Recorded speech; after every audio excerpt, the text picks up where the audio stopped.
Good morning. This is Kamera again. We're on day number 158, Job chapter 21 through 23. And so we saw in the last book how Zophar, the friend of Job, got on Job about what he's going through, finding excuses for why Job is going through what he's going through. Job replied to him a few things, but he tells him, he says, my complaint is with God. And I agree with that. I mean, any issues you may have, take it to God.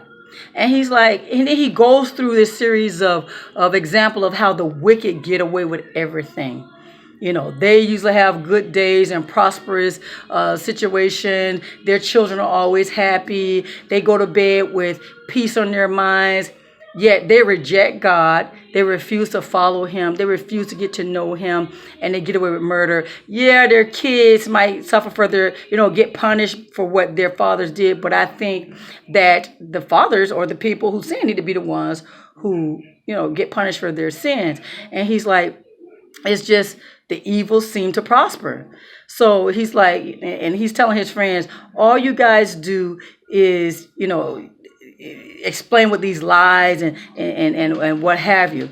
And so his friends, remember guys, Job is suffering. Job is suffering where he lost all of his livelihood, his servants. He lost his 10 of his children. All of this is like one day. And then he was struck with with sores from his head to his feet, sores, all open sores with pus and maggots. His wife told him to just give up and die, basically. Just curse God and die.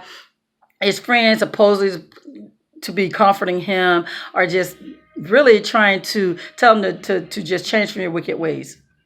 And if you know Job pre-story, you would not be liking his friends right now. Also, Job, he can't even sleep because of all the suffering he goes through. Satan even torments him there. Then his servants, his wife can't even stand to be near him. His friends, everybody he loved just turned their back on him. And his friends are trying to convince him that he did some type of sin. And so even Eliphaz goes through the saying, you are sinful, there's no limit to your sin. You must have done this bad thing or that bad thing for all this to happen to you. And it's like, oh my gosh, seriously, you must have done something. Maybe you disrespected some old lady, some widow who you supposed to have helped. Maybe you were unjust with in business. Maybe they're saying maybe you did this, maybe you do that. Check real hard. I'm sure you must have sinned. And so it's like, oh my gosh. And then he'd have the nerve to tell Job of all people, I can see if this was someone who's actually sinning, just submit to God, give it up and give it to God. But they're talking to Job, submit to God. And then he goes to tell Job how to submit to God. He says, submit to God. Tell him, tell him, that you basically this or that. You guys have to read it. There's so much that to actually go through everything they said, I have to read it verbatim. But I'm telling you guys, read it. And so he just basically tell Job to submit to God. And so Job says, my complaint is bitter right now. I'm upset about what I'm going through. It hurts. I'm in pain. I don't understand what I'm going through. I'm even trying not to groan. I'm basically suffering here. He says, if I knew where to find God, I would go to him. And he says, I look to the north, I don't see him. It's like he's not here, basically. And so you got to understand that when you are going through and you seek God and you're not hearing anything, you do feel abandoned. You feel like he's nowhere around. And I'm sure that's what Job is feeling right now. It's like he's concealed himself. I can't see him.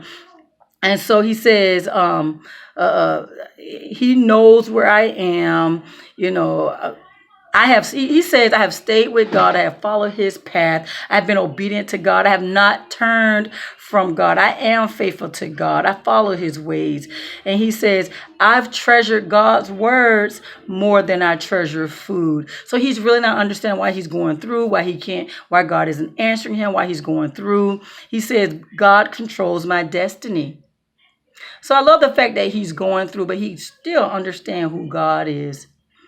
And that's one thing you have to do when you're going through. Remind yourself who God is. You might not understand why God is being delayed in answering us, but you guys already know, if you've ever experienced God, he answers in his own time. At the same time, while we're going through, we have to trust that this is just a trial, and I am going to stand firm until till he changes things. He controls my destiny. Yes, he does. And so he says, God has made me sick at heart. He terrifies me. So basically, we're hearing what Job go through, but we can relate to Job. We really can when we're going through something. And his friends, though. Satan is really the voice right there through his friends. I mean, Job is really suffering now. And his friends, they might be saying some stuff that pertain to other people, but they don't pertain to Job.